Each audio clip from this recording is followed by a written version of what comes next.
Whatever you think of Trump, you have to admit he's done a lot. Nobody's done so much in such a short period of time.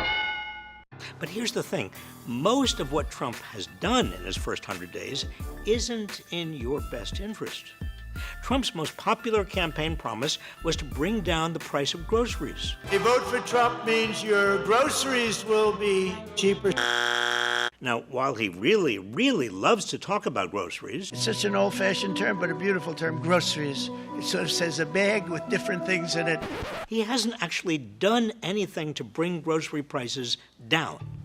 In fact, on top of nearly tanking the stock market, Trump's blanket tariffs will raise the price of groceries and almost everything else you buy.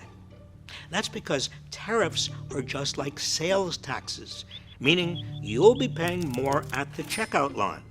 Worse yet, tariffs are regressive taxes. They take a bigger chunk out of the paychecks of working people than from the wealthy.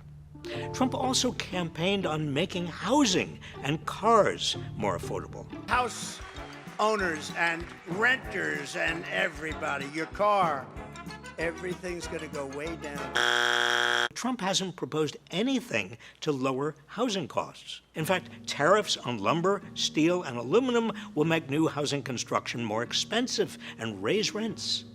And the price of a new car is expected to go up about $6,400 under Trump's proposed automobile tariffs.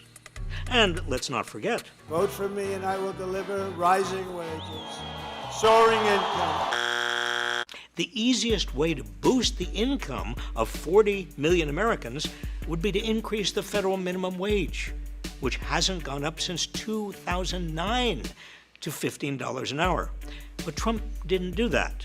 Instead, he actually cut the minimum wage for as many as 400,000 federal contractors by rescinding Biden's executive order to raise their wages. Meanwhile, he's working with MAGA Republicans in Congress to pass even more tax cuts for the richest Americans and biggest corporations. How will they be paid for? With cuts to programs like Medicaid that millions of people rely on. And how about jobs? You'll have more jobs in this country than we've ever had before. Instead, Trump has made cutting jobs one of his top priorities. You're fired. You're fired. You're both fired. You're all fired. Trump's in the process of cutting nearly 300,000 federal jobs. That's bad for the folks who are out of work, of course. It's also bad for everyone who relied on the vital work these public servants did, whether it's inspecting our food, warning us about extreme weather, or protecting us from financial fraud. And it's bad for the job market when there are suddenly hundreds of thousands of newly unemployed people, and that will likely push down wages and make it harder to get a job. So if Trump didn't keep his promises to lower prices, raise wages, or create jobs, what has he done? A lot of things no one was asking for, like letting the world's richest man effectively cut Social Security, disrupting cancer and Alzheimer's research, renaming the Gulf of Mexico the Gulf of America, firing the team at the FDA that handles bird flu outbreaks, and firing the CDC team dedicated to stopping mother-to-child HIV transmission. Honestly, I didn't know it was possible to be against protecting babies from HIV. How about making an enemy of Canada? The old relationship we had with the United States is over. Do you know how hard it is to piss off a Canadian? Okay, then. Or how about threatening to invade Greenland and Panama? What else? Doing an ad for Tesla on the White House lawn. Putting American troops at risk by accidentally leaking military plans on a messaging app and then not even holding anyone accountable for this dangerous blunder. Hello? Spending more time golfing than any recent president in his first 100 days, even more time than his first term by this point.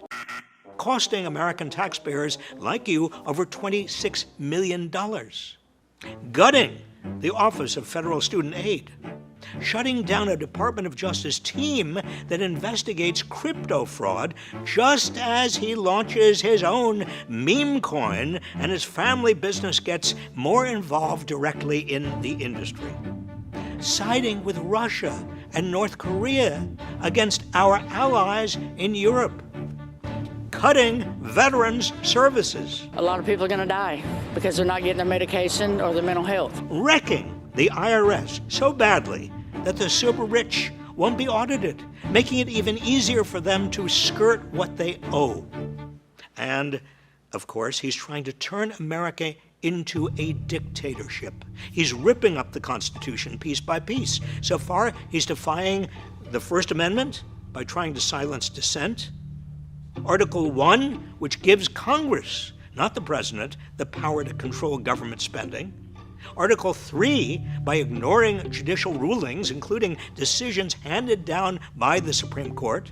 The 4th, 5th, and 6th Amendments, by detaining, deporting, and imprisoning people without due process of law. The 14th Amendment, by denying birthright citizenship. And even possibly the 22nd Amendment, by suggesting he might serve more than 2 terms. Are you seeing a pattern here? Everything Trump has done in his first 100 days has been to benefit his billionaire donors and corporate backers and to consolidate more power in his hands, all at your expense. So, yes, Trump has done a lot, just not what most Americans were asking for, and certainly not what we need. We deserve better.